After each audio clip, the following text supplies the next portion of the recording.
All right, we have our blank canvas. You know what? Let's go to... We're going to play the Ice Throne in the background here. The Ice Throne. All right. Are you playing along with us at home? If so, then you have your several $1,000s in art supplies, right? You have a tablet and everything. No, you just have MS Paint and a regular mouse. Well, so do I, and you know what? We're gonna make it happen.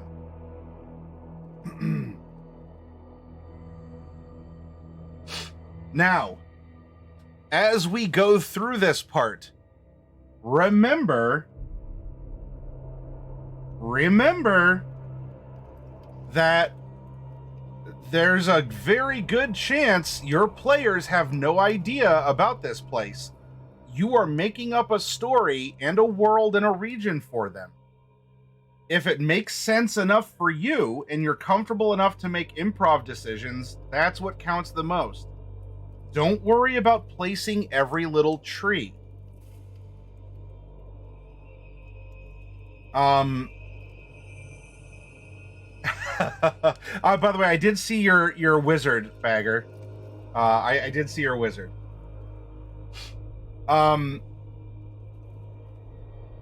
So, how do we do this? Well, one, we're gonna set worry aside.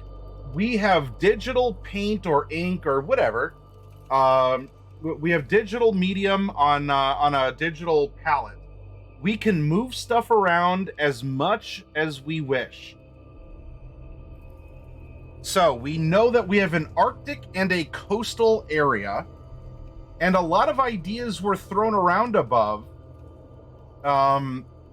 Maybe, let's see, that was about the temple. It could have been fjords. It scrolled away. But if there was ideas from that you all wanted to bring up in chat, fjords, like, you know, maybe some sort of like thermal vents. We could have, river. It was an inland bay. I think someone said. Every little tree reminds me of my son's favorite joke when he was a little kid. Dad, ask me if I'm a tree. Are you a tree? No! I mean, got him, right? Got him. So if we have a bay, down by the bay where the watermelons grow, back to my home I dare not go. For if I do, my mother would say, wouldn't it be nice to have a bay full of ice down by the bay? So we're going to do this. Instead of throwing a baseball at my monitor, we're going to create a bay that, you know, is craggy and jagged, so I don't need to break my monitor for this. We're going to...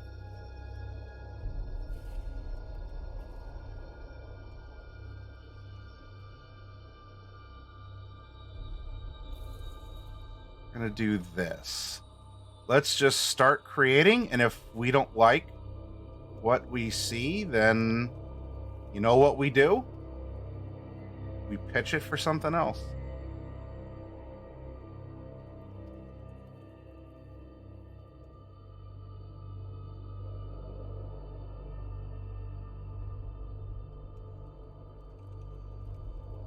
It's just that easy. We pitch it for something else.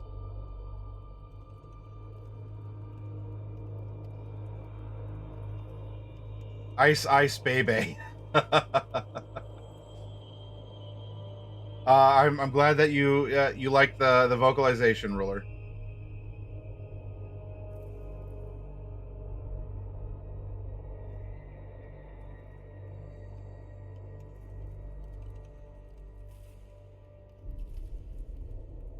Excellent. Here is our Arctic coastal area, and if we don't like it, It's super easy to fix and to fill in. No worries. Now we know that we have a few things going on here. And in particular, that weird locale, a giant crystal shard is protruding from the ground. We have an intact obelisk etched with a dedication, giant statues carved out of a cliff, or the cliff could be glaciers that are moving out to sea. And maybe this crystal is protecting the town from being crushed while also being a bit of a climate control. Let's play with that idea. The entrance with cliffs on both sides. Yeah, so you think that there's a cliff here? And in fact, you know what? We might be able to do things this way. How about this?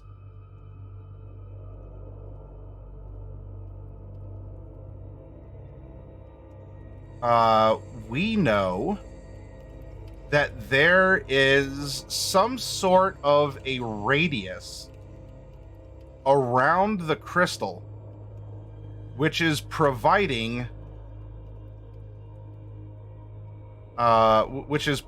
some kind of warmth or something to help keep the town going.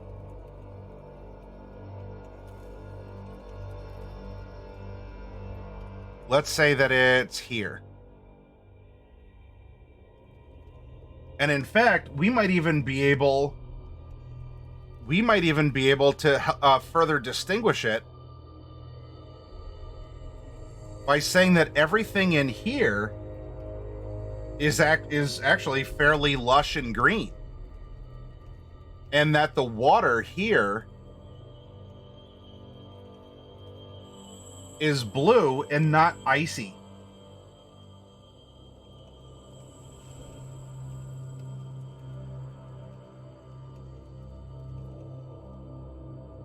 At least all year round. And if you want to have a little bit of fun too, this doesn't have to be like giant forests or anything, but as an idea, what you can also do to help distinguish is, let's say that there's some trees that are growing around. We'll say that actually all of this here are trees that are still intact. And then we go to a paler, somewhat related color.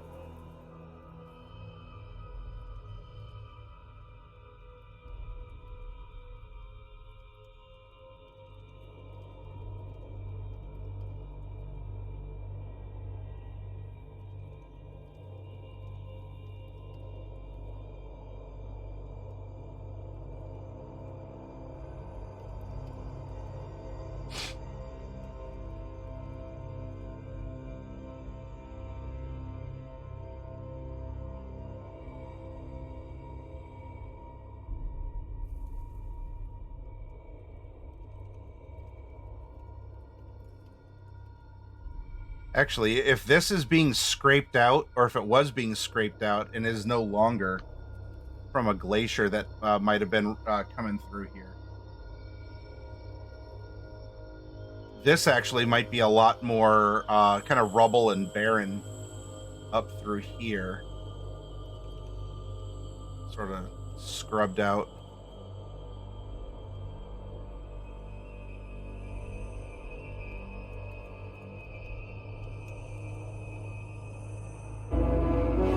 Uh-oh.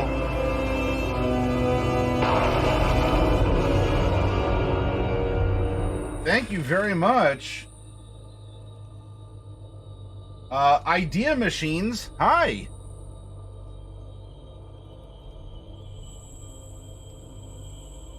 How do we are we're going over some very basic mapping in order to get the ideas out that we have been generating in our workshop since last week.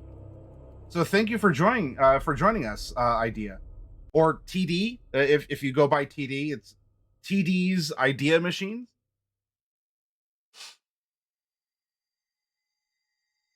And remember, if you don't like any of this, we've really only used the pencil and fill tool, and it's easy to put back.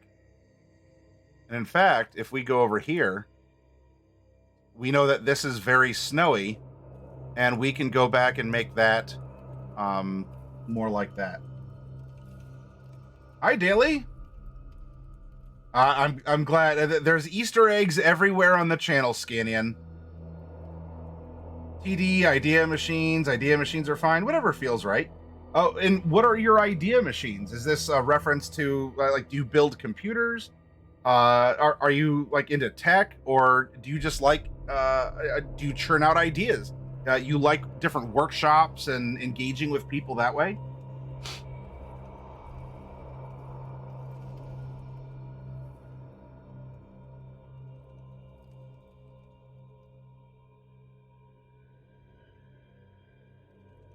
All right, now we know that we have this glowing crystal. Maybe it doesn't. Well, it probably does glow. It says it's coming up out of the ground. It might come up out of the sea here, as it's this central, it's this central point. It rises up out of the ocean, probably right about here. Probably acts as a lighthouse of sorts. All right, Decoder. Thank you for joining us for as long as you did. I appreciate it.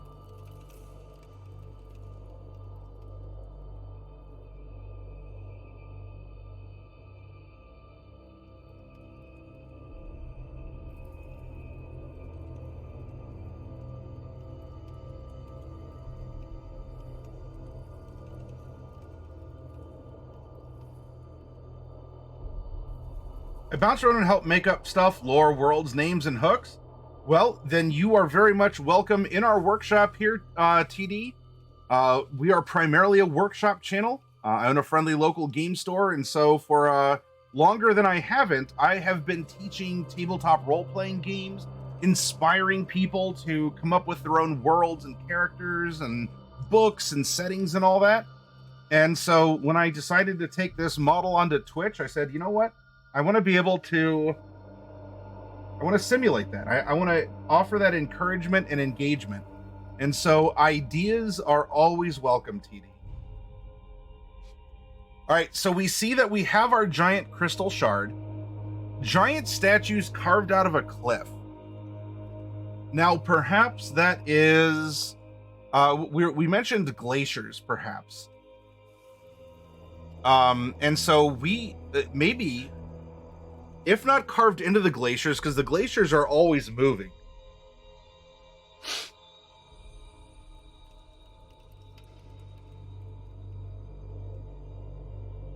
What if they were set up in a way that maybe at one time they were meant to look like they were the things stopping the glaciers? And so we have a, I forget what it's called in the Lord of the Rings. You have the two kings. I think it's with their left hands outstretched, holding onto swords with their right. What if we actually have those, interestingly enough, not facing out to sea, but facing inland from the press of the press of the glaciers? Yeah, Argonath. Thank you. Argonath is the name.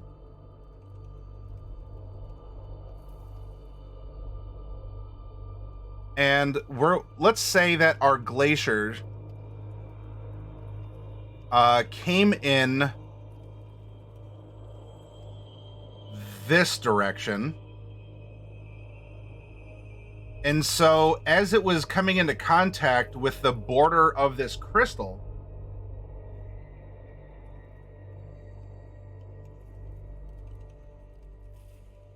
Pentacoast, a coastline with strange pentagonal columnar rock. Oh, is that like the Giants Highway. Although I thought that was hexagons. Is it pentagons? I thought the Giants Highway in Ireland has something like that. But we actually have a glacier that's pretty consistently moving down and through this direction, hitting our shield of sorts. And this is perfect for a tyranny to say, you need us to keep the crystal functioning because that glacier is there. And if we're not here to operate, you will be crushed under the glacier. And then, of course, what this causes, a lot of, let's fill this in. Let's fill this in. And then we'll make our rivers. So as it's melting,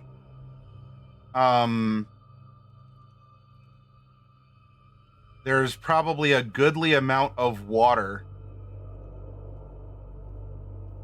that has made its way. Because it's moving so slowly, it's just like, an inch a day or something along those lines. But it's been happening forever. And so we see that we see that these lands are now like a delta. There's a lot of river lands because of these continuously flowing like rivulets of water.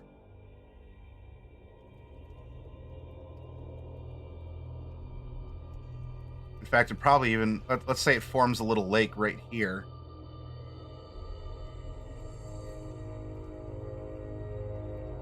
And this continues to spill out this way.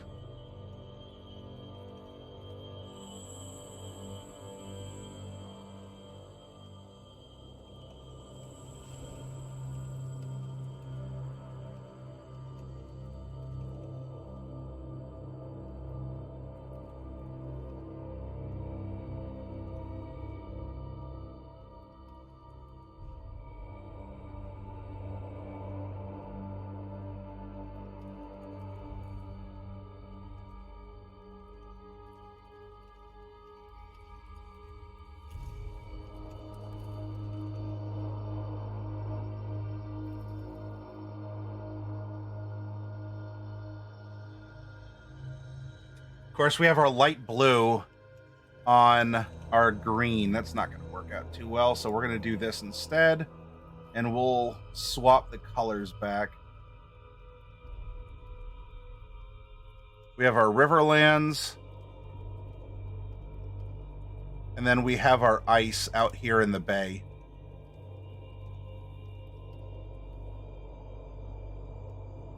And then it's here where we get those Argonath-like statues.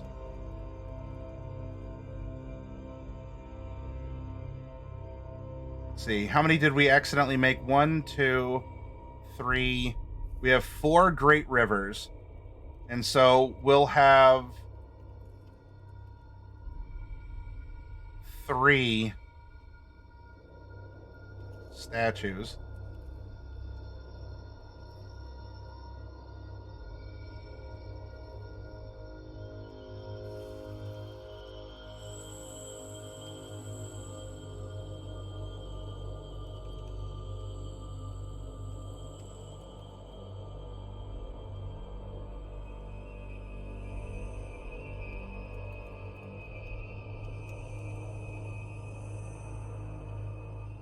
Ooh. Oh no! The dam broke! Whoop, whoop, whoop. Color is spilling everywhere across the lands. And what else did we generate here? We have an intact obelisk etched with a dedication. The Giant's Causeway, that's it, Daly. The basalt columns of the causeway are hexy indeed. Thank you for that. An intact obelisk etched with a dedication. Now, that dedication has probably something to do with the conquering halflings of the land. And that actually might be something, if we have our statues that are melting this unrelenting glacier, which they would have come in where it's been warmer, probably slipping in here. So let's say that our obelisk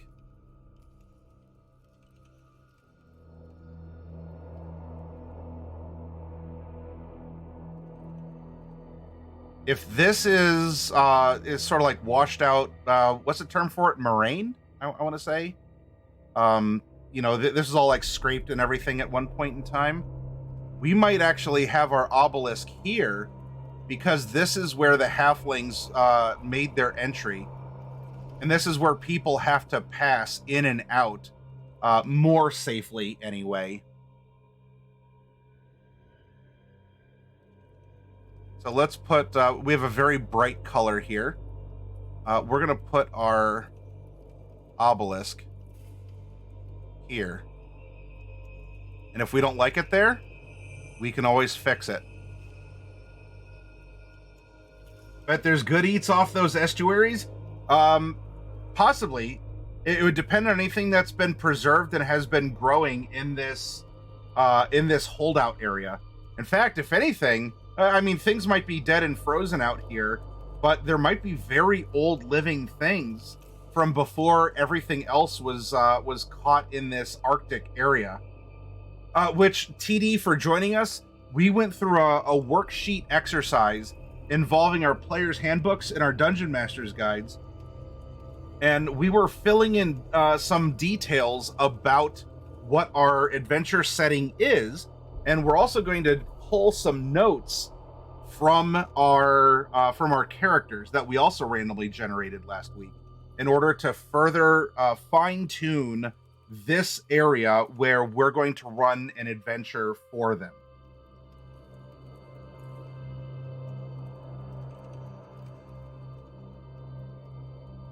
Now, there is a temple to a good deity. It was suggested that the temple was converted more into a civic place. So it was holy at one point. Now it's just used for a lot of clerical work, a lot of busy work. Our city. Oh, excellent! Oh, we do holiday workshops too. Can you take us through what your holiday is? How you came up with it? How you intend on using it in a game? As we have a lot of fresh flowing water, especially here in the Delta, and there's presumably a lot of food. This is most likely going to be where the urban development is. I mean, really, mostly everything along the rivers or the coast here. But as this is a pretty consistent, flow. I don't know if there's necessarily flooding. Maybe there's times when the glacier surges and just insta-melts against the magical whatever this is emanated from the crystal. But especially with the containment lake, I'm guessing that the seat of power and a lot of trade is going to be more here. You are closer to woods for natural resources. And there's probably a lot of, crawdads or fish or other things that you can harvest. Because even though this is Arctic, it wasn't always at one point in time, and this is sustaining the place, actually in kind of a homeostasis, which probably adds to the weird, unnatural feeling that it gives off. So we will make our city areas. We'll make it dark gray, kind of for stone and concrete, right? Khajiit as well, if you have coin. Oh my goodness, Daily. Fun fact, my VPN was not letting me send my anniversary through. Well, thank you for sending it through. That's pretty dark. if we do light gray? And then we'll swap out the scoured beach area for something else. Maybe we'll make the sands a little darker here. And then these will be the faded scraped areas.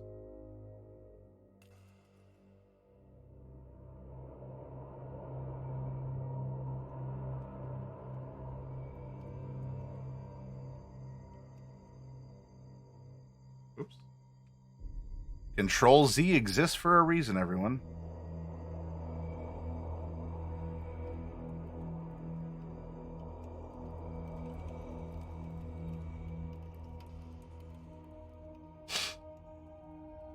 And there's probably some other little developments right here. There could be some homesteads and other things along these rivers. And maybe not in the path of the glacier, but if this was the general route that it's taken, these could be hills and raised areas that have guided the glacier for a very long time. So these could be similar to the cliffs. In fact, there might not even need to be a quarry. There could be so much rock that has piled up, or at least that it did pile up, especially as things were melting, that a lot of the buildings here and even the statues are built out of that kind of scraped up cobblestone, the limestone that was gouged out of the land by the glaciers.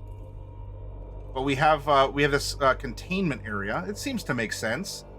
And if not, you know what? This is a fantasy world, and it is what it is.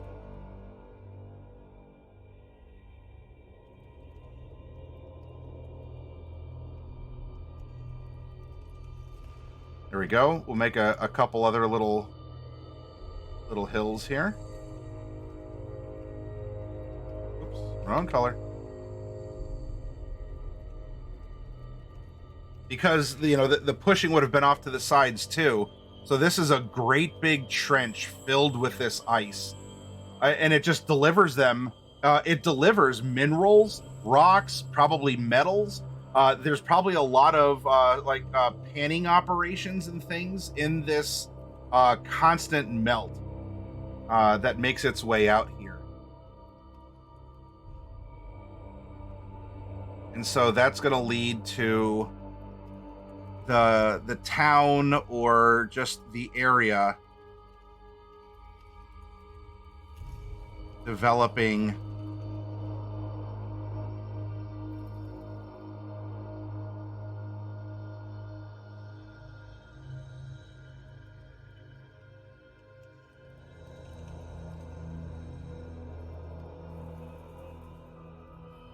more like this.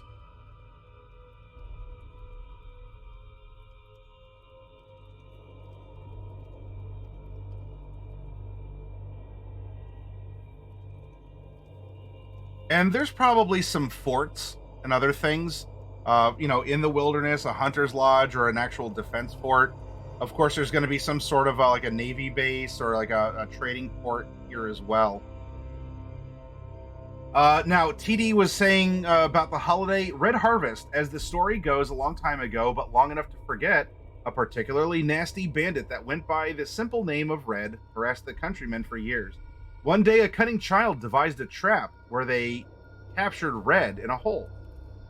Though the method and design of the trap has been forgotten, their genius was not. Purgathy was their name. They took stout brick and wood and covered the hole with the monstrous Red inside. That spring, the field where Red had breathed their last was luscious and full. The sheep that grazed there had healthier lambs, sweeter meat, and warmer coats. Ever since then, we have come together to celebrate Red Harvest with sheepdog competitions and games with mystery gifts inside, only to be opened the next spring. Made it at the local game store, had the owner come up with a name, rolled 7 Rory story cubes. Okay, very good. And arranged them to come up with that. TD, those story cubes are very good, and that sounds like a very compelling idea. I like it. Giving a lurk. Well, thank you, Coffee. And thank you for the shout out to Coffee Cat Daily.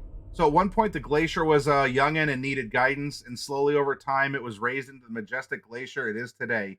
Slowly, inch by inch, moving across the landscape and killing the population.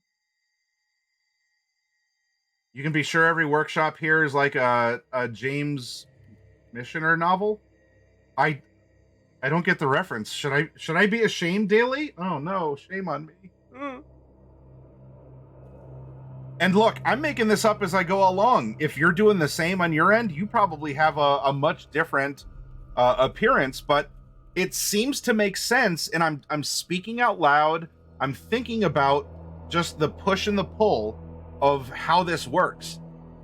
And if it works enough to work in a fantasy that you can reasonably explain, there you go. Suspension of disbelief, it's magic, blah, blah, blah.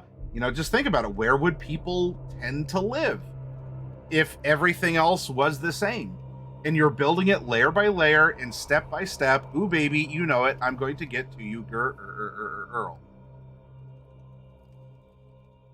Now, as for the specific location of the prancing goat or this temple to a good deity, we might, if you can always indicate it. So maybe we have our capital area, or the big civic building is probably not right on the water, for the same reason why the halflings were able to conquer, as it would be very easy.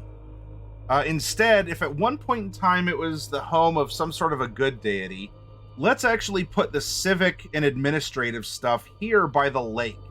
Lots of fresh water, lots of transportation, and it's not in easy naval assault range. So we're going to put our temple there. Maybe it used to be some sort of a nature, or it had something to do with these giant statues.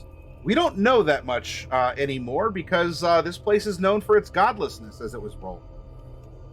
However, if as a storyteller, you really want to have your adventurers explore this unique setting, in that case, we put the prancing goat, which would probably require open areas if it is a gambling den for goat racing or goat cavalry. The open grazing pastures. Why don't we put this very famous bar not in the middle of the capital area?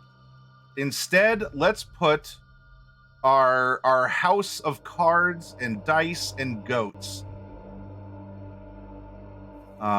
We'll use this vaguely house-shaped pentagon here, and we'll give it we'll give it a brown color. It's made of wood, right? We'll put the prancing goat. Let's see if these are huge tracts of land out here. Probably the hills are very good for wild goats and everything. So why don't we actually bring it a little bit out into the countryside, and we'll say that the prancing goat. Oh, I'm going to have to change the size so I can move the shape. The prancing goat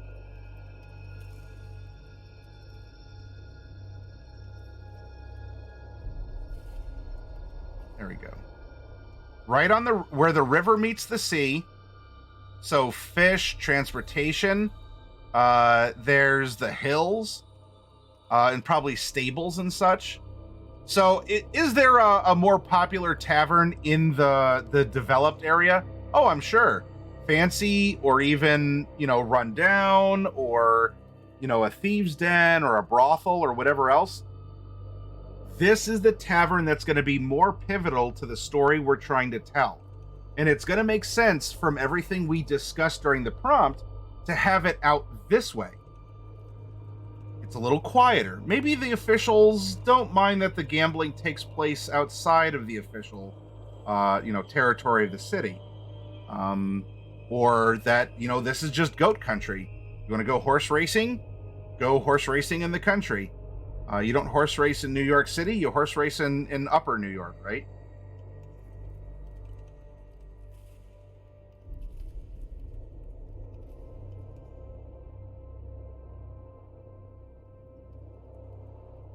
James Albert Missioner. was an American author of more than 40 books, most of which were fictional, lengthy family sagas covering the lives of many generations in particular geographic locales and incorporating solid history. Okay, well, thank you for the factoid on that, Daly.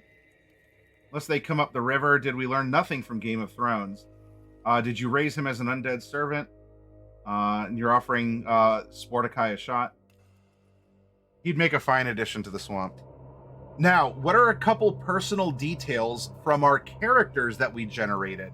Because remember, we want to hook our players into the setting.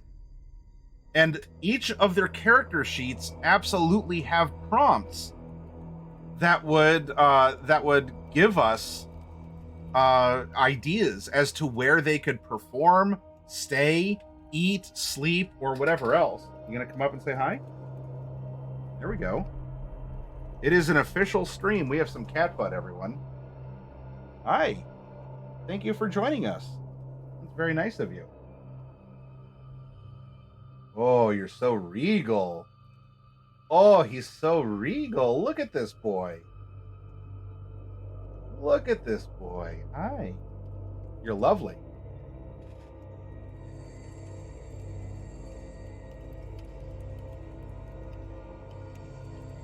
So we go back to our prompts. Setting inspiration. Well, we have a gladiator, someone whose background feature does allow them to earn coin or notoriety in arenas or taverns to perform. Okay, well, that's for sure going to be crucial for that one character, right? In that case, we can say that generally there would be some sort of a fighting arena. Where would that be? Was this erected by the conquering halflings, or has it always been here? This whole area has been kind of a big arena of sorts. It's been hotly contested because of the very fertile fields, right? You get all the minerals and stuff, so the soil is always rich and moist. It's the brownie lands. The soil is rich, moist, triple chocolate chip brownie is what the plants are growing. Oh, that sounds so good right now. Oh, that sounds so good right now. And where was I? Oh, right. Sorry.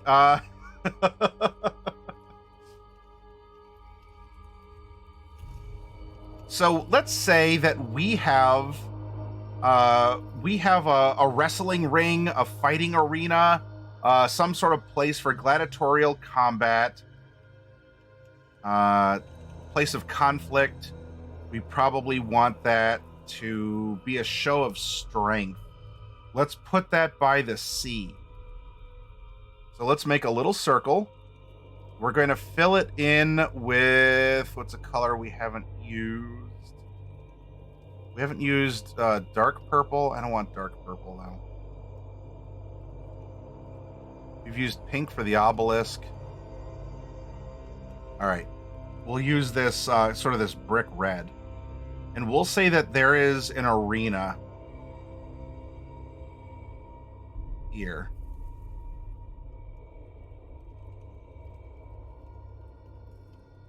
All right. Now, what's another feature that we can include that would capture the interest of our players?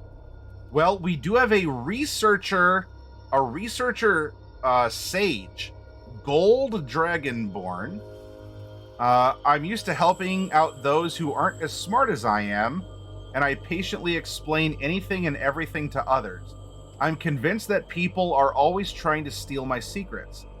What is beautiful points us beyond itself toward what is true. It's my duty to protect my students, and I can't keep a secret to save my life or anyone else's. And we had a colleague that died researching something, and that has become the focus of our investigation and research. And that is, it's a Michael Jackson glove. It's a white glove covered in crystals or stone. So what if she is actually out here because the glove resonates with or has similar effects to this main central crystal and could be related to it? Plus, being born of a gold dragonborn, she is fire resistant and has advantages by casting fire and heat. So this might already be a source of research in that regard. So if there's some sort of an academy, or if she's going, she might be investigating the mining operations. What did I say? There was a bunch of minerals that were always being panned from the constant water and everything that was washing out of the consistently melting glacier. So maybe her place is more out. This is a prospecting area. Doesn't mean that it can't be educational, whether field or formal. But right up here, so that you can see everything that is going to be emerging through that shield next. If any of you have ever seen... thank you for lurking, Bane. Have any of you seen the images of corpses that were sliced really, really thin, and then pictures of every slide was taken from these donated bodies? Or if you've ever 3D printed, you can look at the slices of your 3D prints. This shield acts just like that, and is allowing for a preview of all the stones and mineral and gold and all this other stuff that is being moved out of the mountains further inland towards the sea. And so this might be a place for her to research and study. All right, now what's another setting inspiration? We have another tiefling. Oh, this is the pirate. The pirate. My language is as foul as an audiog nest. I stretch to the truth for the sake of a good story. The sea is freedom. I'll always remember my first ship. Maybe that ship has something to do with the conquering of this area by the halflings. I can't help but pocket loose coins and other trinkets I come across.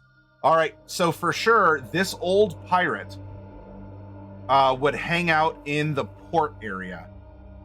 Well, we do have a fighting arena here. I think it's going to be safe to say we want a port next to freshwater rivers that one could travel up or down, as well as being able to put out to sea. And we're going to have... There's a lot of water flowing here, a lot more washout. This is probably deeper. Let's say that the port is right here, where many of the ships will dock, and where our pirate could probably find information on ships that are coming and going, or just always looks out to sea beyond the supernatural crystal and the conquering obelisk. Oh, maybe the ship, was lost in the battle. Oh, so in that case, he might pine for it. He might not be pining for the fjords, although maybe the ship was named Fjord, or that was at least the brand. You have fjords and levees. Sorry, bad joke. Anyway, it could actually be out here, and maybe during some low tides in the winter or something, when the water level is super low, maybe he can even still see a part of the mast sticking up. So he might hang out here, and why don't we put a little shipwreck? Because that's not a bad idea, Bagger. We can put a little shipwreck. We'll have an X marks the spot. Let's see if it was lost, or if the pirate ship came in. Maybe it was trying to make its way out. In fact, here's the dedication. Let's tie him in with the setting and give him a dedication to the ship by this war memorial.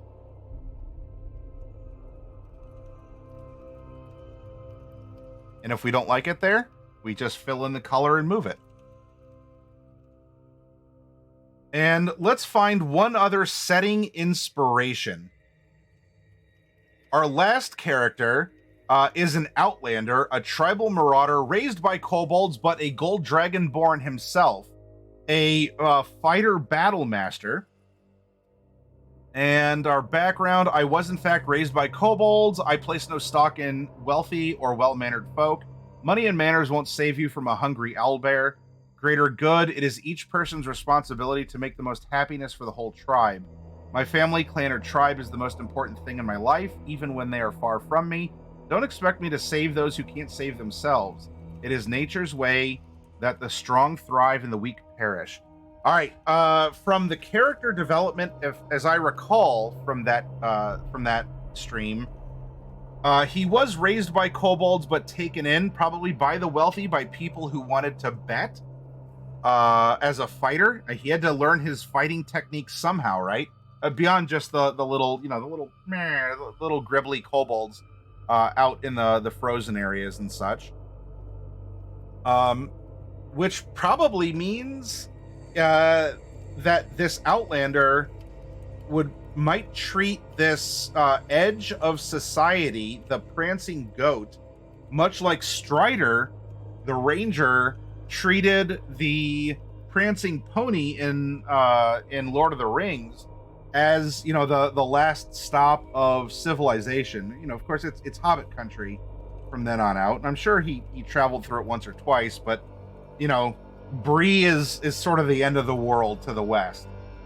And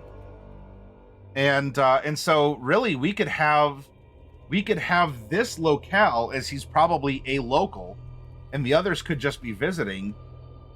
This could double as that important place, and maybe even why they need to go there to meet, or that they've already met this character who's traveled, because they're level 11. And now that he's back in town, he wants to go and visit and check in. Maybe even go out and visit the kobolds. So I'll just put a little dark circle in here to indicate that this is another player spot. Now we can adjust any of this that we want. We can indicate farm fields. We can indicate roads. Sea patterns, like travel. We can indicate all sorts of things. If these are different territories and you want to put political boundaries, or if you want to make this more detailed and add trees, and then we have a forest, but if you want to make a list now and say, well, this is what grows in the forest, these are the encounters you can have in the forest, et cetera, et cetera. We can look at culture and technology. I'd say religion, but there seems to be a distinct lack of it because this place is known for its godlessness. Maybe because of all the fighting. It's so supposedly wealthy that everyone comes to this place and they just continually exploit it. The next gemstone isn't even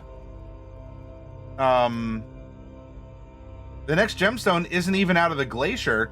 In fact, places like this might actually be mining into the glacier proactively to get firster dibs on things.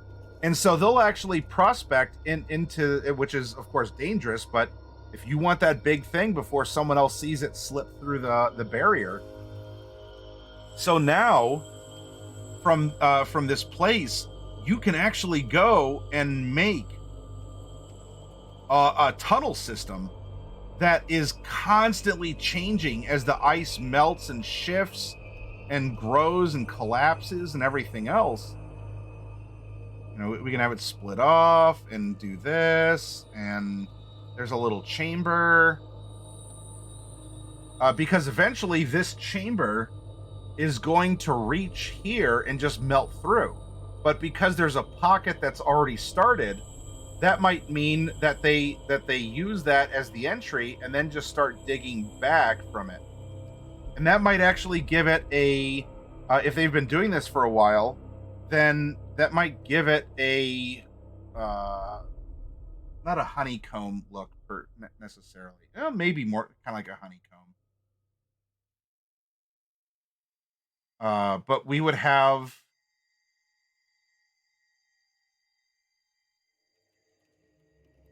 We're gonna make this isometric.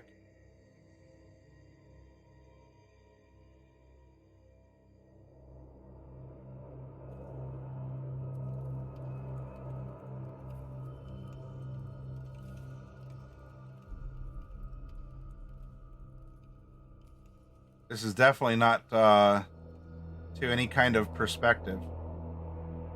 I can only imagine what the mining conditions are. But now there's this constant grid of chambers and tunnels that is always incorrect shape. That is always fit to emerge. That's a cat on my thumb. That's a square. I swear I know my shapes, everyone.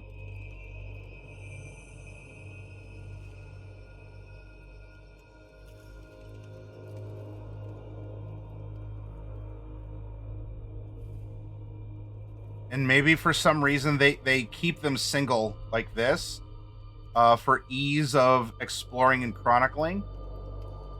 Maybe they think it undermines the tunnels if they actually were to connect them this way as well, or if there's something that's very stable.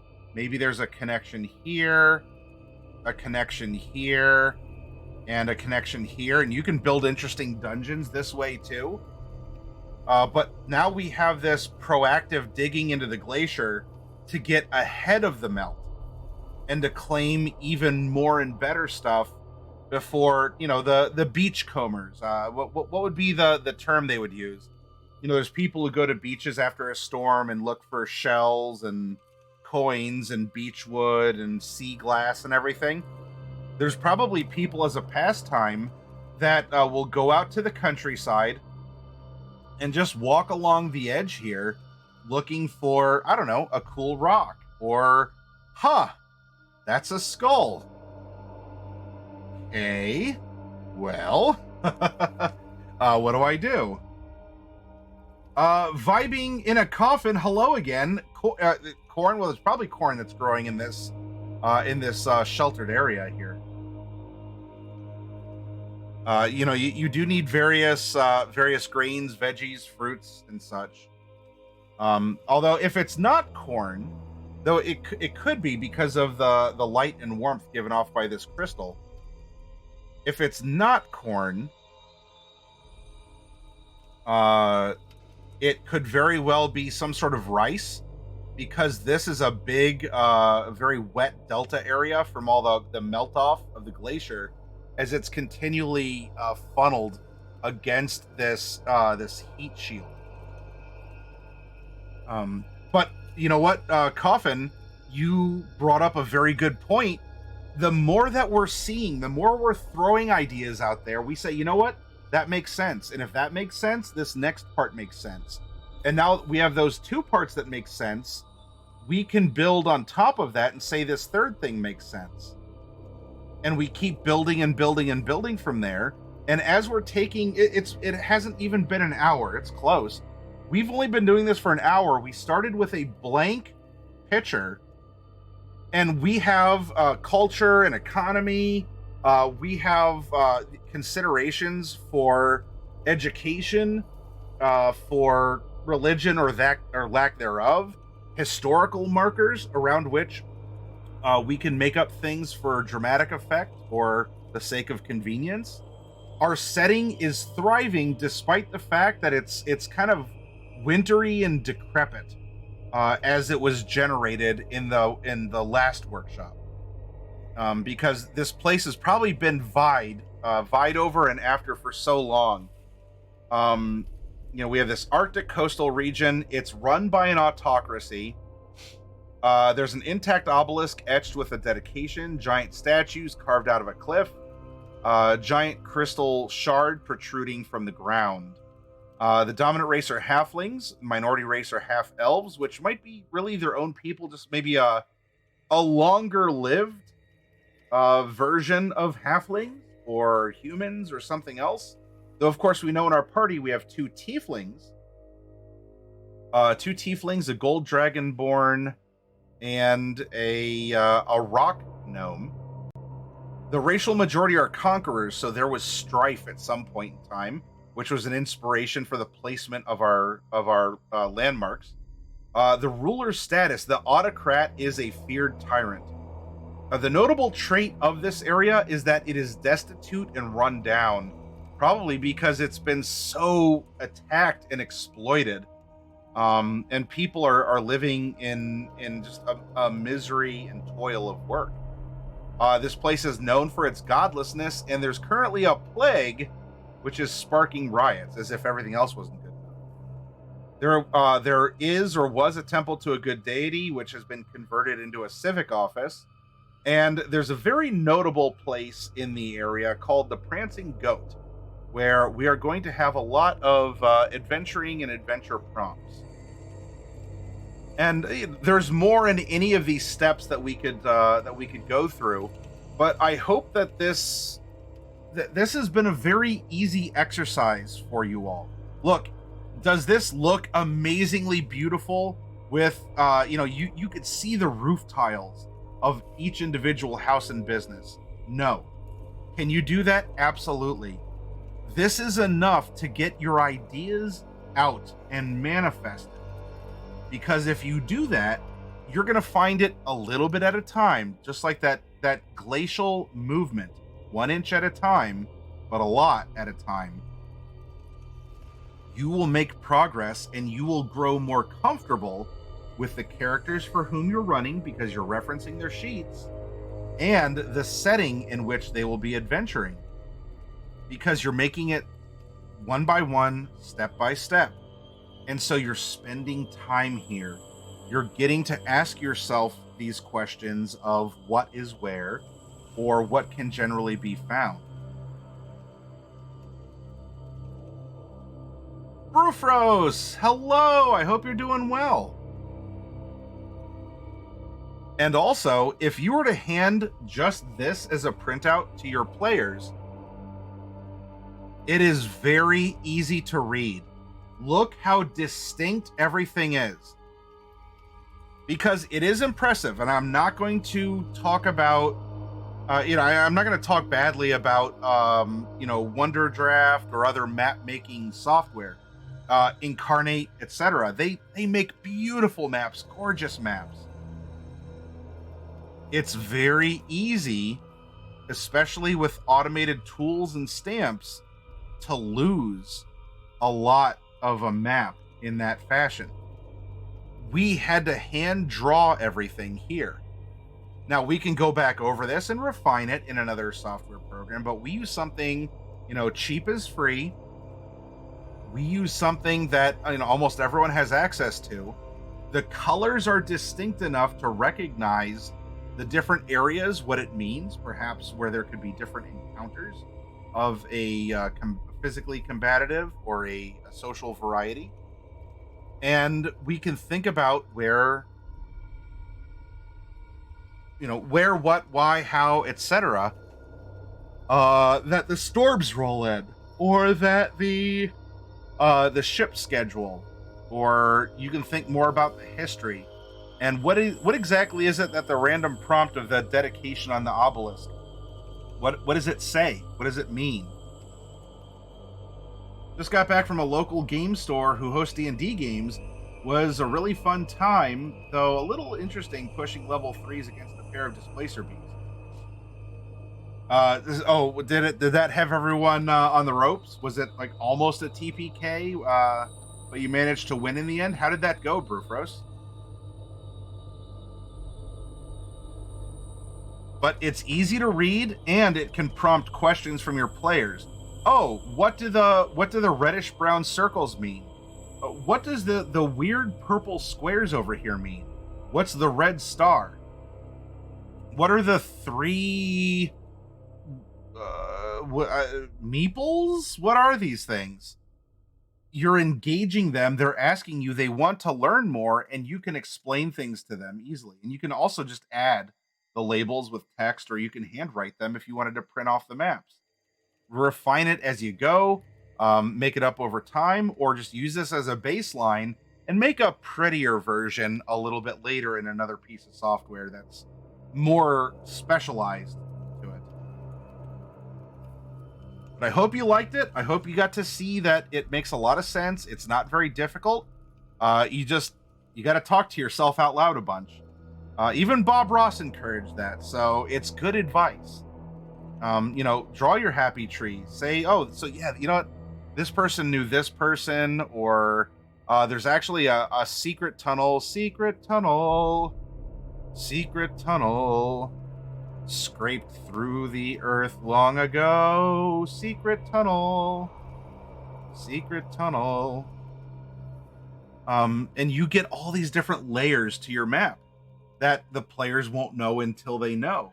And for as bleak and kind of war torn as this almost like a lake town, almost as this lake town setting is, from Hobbit, there is so much adventure to be found, and treasures, and social conflict, and to solve the problems that are plaguing this. Otherwise, this place could be bountiful, bursting with wealth and opulence and trade lanes and all of this.